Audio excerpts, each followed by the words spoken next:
रोज एक नई कहानी देखने के लिए चैनल को सब्सक्राइब करें और बेल आइकन दबाना ना भूलें। मिंटी सुबह उठकर अपनी माँ नोरा के पास रसोई में जाकर चाय मांगती है और चाय के साथ ब्रेड नमकीन खाने के लिए ढूंढती है। और मिंटी बोलती है, माँ मुझे ब्रेड नहीं मिल रहे, आपसे कहा था ना ले आना, लाई नहीं? नहीं, मैं नहीं लाई। तो अब मैं क्या खाऊं? कोई नमकीन भी नहीं है जो मैं चाय के साथ खा लूं।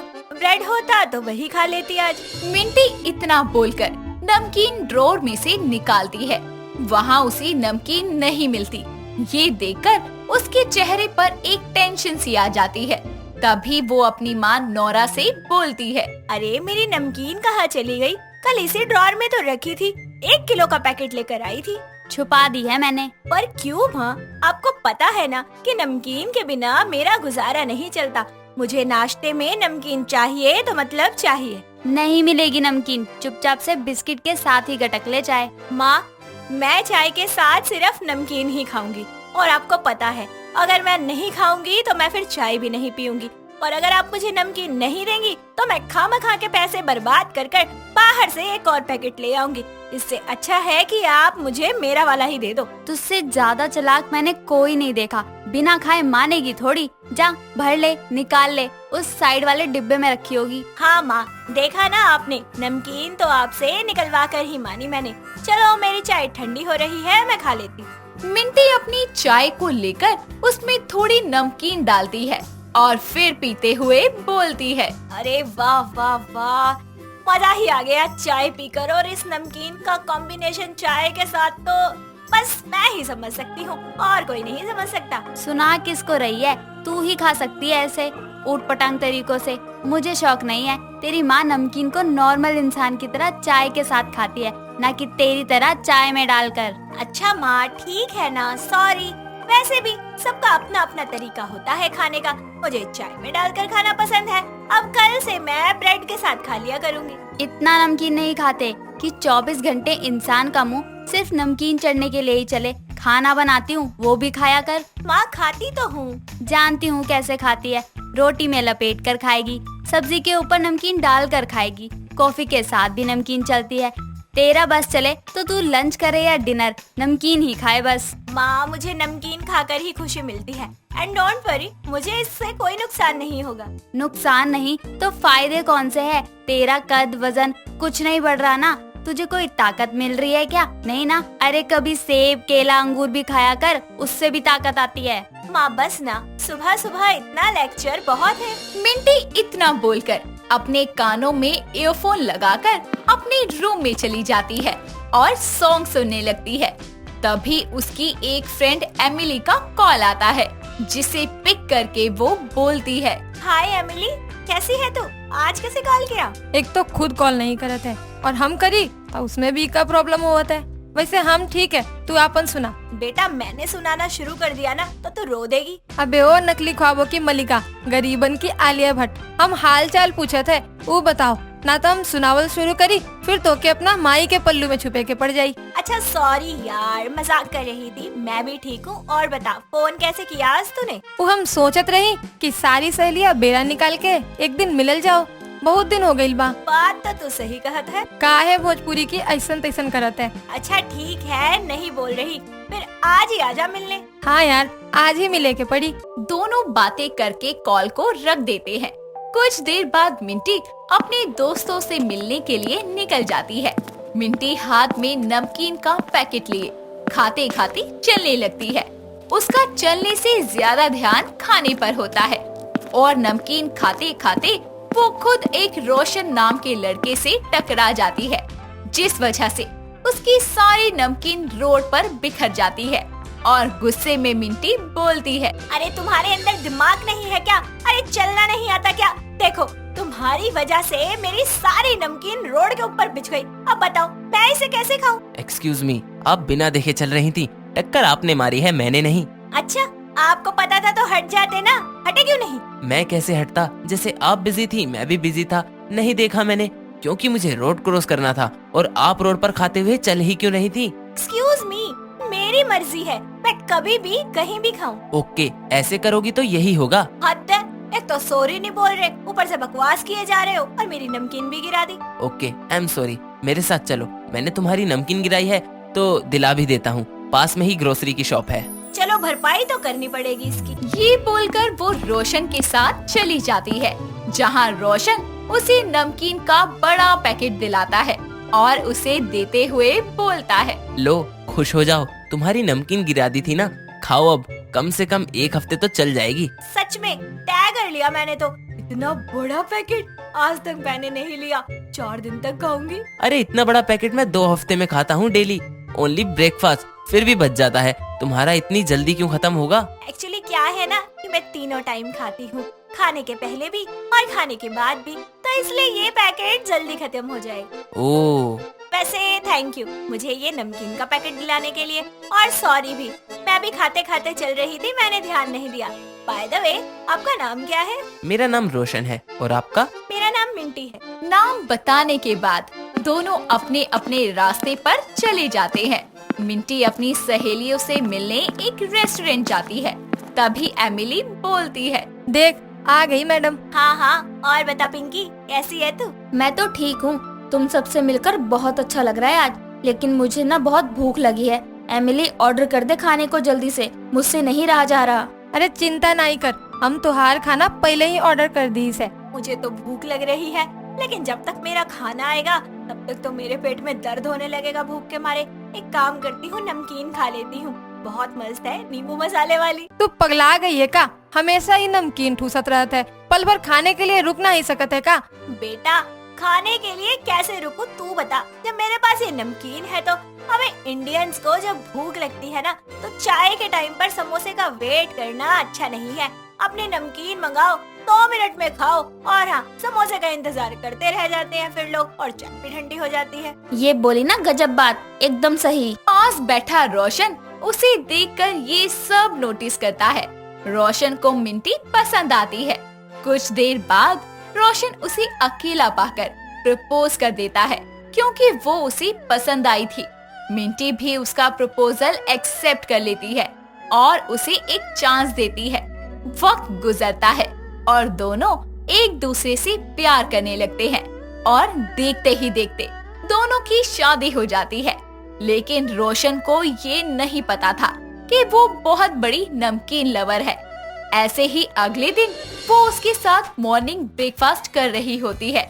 उसे ब्रेड पर नमकीन लगाकर और उपमा में ऊपर से नमकीन डालकर खाता देख रोशन बोलता है, अरे ऐसे ब्रेड में नमकीन डालकर कौन खाता है, और उपमा में भी नमकीन? अरे तुम्हें पता नहीं है क्या? बताया तो था कि मुझे नमकीन बहुत पसंद है। आई एम अ बिगेस्ट नमकीन लवर यार, मुझे हर चीज में नमकीन डालकर खाने में बहुत मजा आता है। वाह मिंटी, मैंने टी लवर, कॉफी लवर सुना। ऐसा बोलकर वो उसे खिला देती है, जिसके बाद रोशन को नमकीन ब्रेड के साथ बहुत अच्छी लगती है और वो बोलता है, वाह मिंटी, ये तो सच में अच्छी लगी, लाओ और दो। लो खाओ।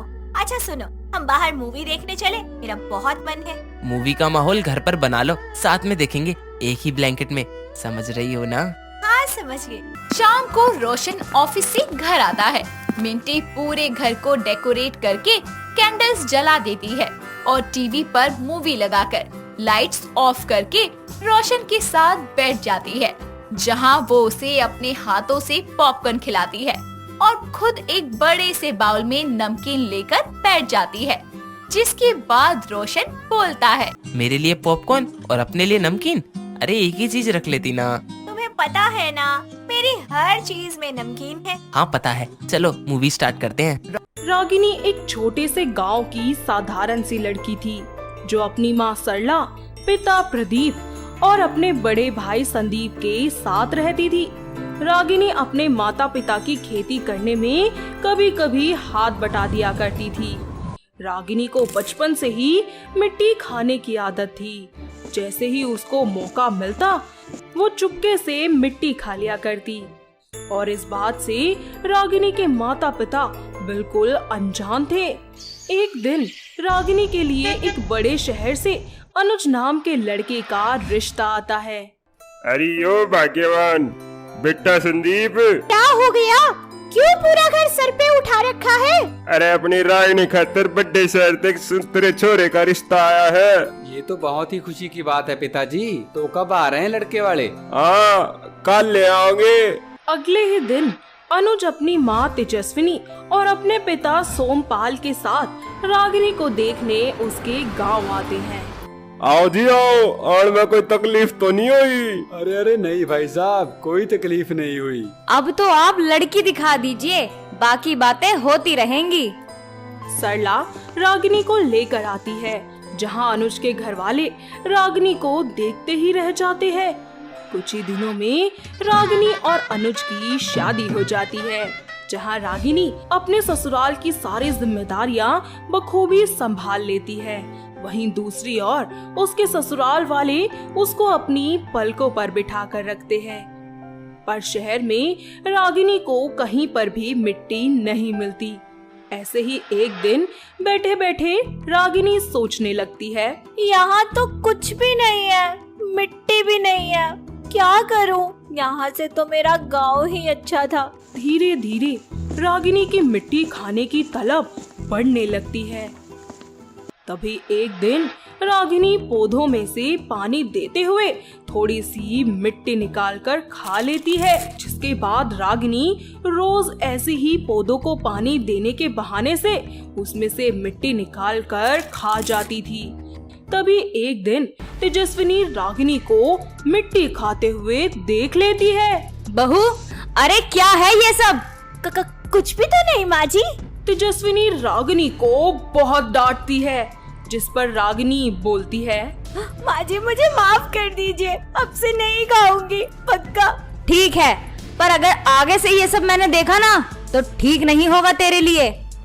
पर रागिनी अपनी हरकतों से बाज नहीं आती। मजबूरन तेजस्विनी को घर में से सारे पौधे हटाने पड़ते हैं ताकि रागिनी मिट्टी ना खा सके। कुछ दिन यूं ही बीत जाते हैं और रागिनी प्रेग्नेंट हो जाती है, और ये खबर सुनकर सभी घर के बहुत ही ज्यादा खुश होते हैं। पर रागिनी का अब और भी ज्यादा मिट्टी खाने का मन करता है, और जब उसे कहीं पर भी मिट्टी नहीं मिलती है तो वो छत पर जाती है और ईंट फोड़कर मिट्टी खाना शुरू कर देती है। ऐसे ही एक दिन अनुज उसे देख लेता है। रागिनी, क्या है ये सब? अभी तक तुम अपनी हरकतों से बाज नहीं आई।